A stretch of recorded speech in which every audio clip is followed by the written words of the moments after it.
दोस्तों welcome to my YouTube channel Ranjan blog. आजिर भिडिओটো এটা বহুত গুৰুত্বপূৰ্ণ ভিডিঅ' হ'ব।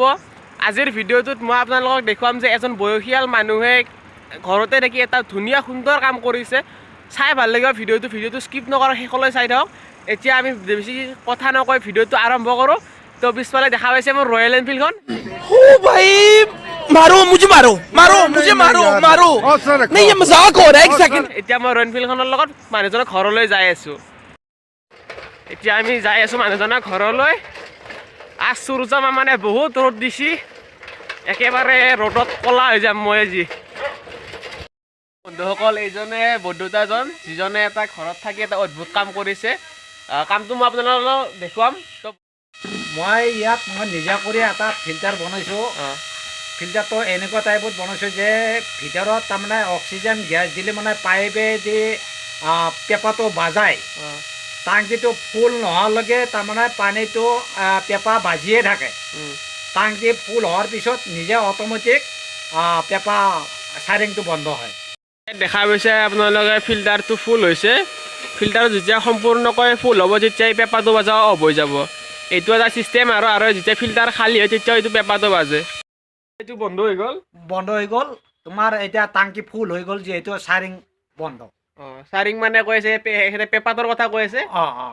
বন্ধুতাই ক'ব যে ফিল্টাৰটো কেনেকৈ বনাইছে। বন্ধুতাই সেইটো তাৰমানে ক'বলৈ সূত্ৰটো ক'ব কেনেকৈ বনাইছে। আচ্ছা, মই ফিল্টাৰটো বনাইছোঁ যাতে মোৰ নিজৰ মাথাইদি বনাইছোঁ। পানীৰ তলৰ টাংকিটোত ফুল নোহোৱালৈকে এই চাইৰিংটো বজায়, অৰ্থাৎ পেপাটো বাজায় আৰু টাংকি খালী হ'লেও নিজে অট'মেটিক পেপাটো বাজায়। মানুহে তাৰমানে গম পায় যে মই পানী নাই। কিমান টাইমমান বাজে এইটো প্ৰায় মোটামুটি বাজি থাকে, প্ৰায় 6-7 মিনিটমান সময় বাজি থাকে। তো এতিয়া আপুনি যদি বেলেগ ফিল্টাৰততো এইটো গম নাপায়। তো বন্ধুতাই এজন নিজাকৈ বনাইছে। কি বনাইছে যে পানী ফুল হ'লেও এতিয়া গম পাব আৰু পানী খালী হৈ গ'লেও 7 মিনিটমান বাজিব বুলি কৈছে। বাজিব আৰু কেনেকৈ বনাইছে মানে এইটো মই তলৰ প্লেটখনৰ পৰা মই পাইপ এডাল ফিটিং কৰিছোঁ।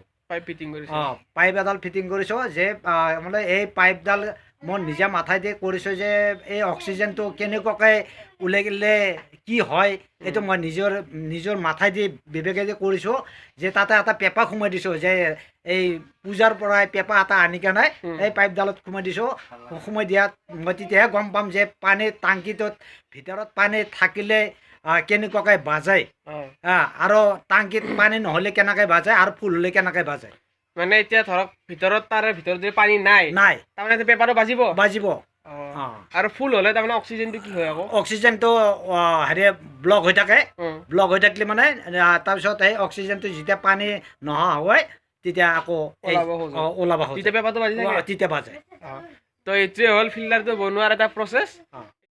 আৰু এটা কথা কৈছে যে চৌকাত তাৰমানে যে চৌকা যি আছে আপোনালোকে গম পায়, চৌকা ভাত বনোৱা চৌকা, সেই চৌকাত যিমান জুই দিয়া যাব ফেন ঘূৰাব। আপোনালোকক বন্ধুতে ভালকৈ ক'ব কথাখিনি। মই নিজে এটা বিবেকেদি মোৰ নিজৰ ব্ৰেনেদি কৰিব খুজিছোঁ যে চৌকাত তাৰমানে যিমান জুই দিব পাৰে সিমানে স্পিৰিট হয়। ফেন চলিব তাৰমানে হাৱা পাব সেইটো মই নিজে কৰিবৰ কাৰণে মই চেষ্টা কৰি আছোঁ। কাৰেণ্ট নালাগে আৰু অট'মেটিক আৰু আপোনালোকৰ বিলৰো খৰচ নহয় ইয়াত আকৌ বিলৰো খৰচ নহয়। মোৰ নিজৰ বিবেকেদি মই কৰিম বুলি ফালে মই এইটো চেষ্টা কৰিছোঁ। তো আপোনালোকে সোনকালে ভিডিঅ'টো পাব। বন্ধুতাই বস্তু বনাই আছে, সেইটো পৰিয়াল হয়। তো এই বন্ধুতাৰ এইটো বৰমা আৰু এইটো আমাৰ মুনু। তো এইখিনিতে ভিডিঅ'টো সমাপ্ত কৰিলোঁ। যদি আপোনালোকৰ ভিডিঅ'টো ভাল লাগে কমেণ্ট কৰিব, লাইক কৰিব, লগতে ছাবস্ক্ৰাইব কৰিব নাপাহৰিব।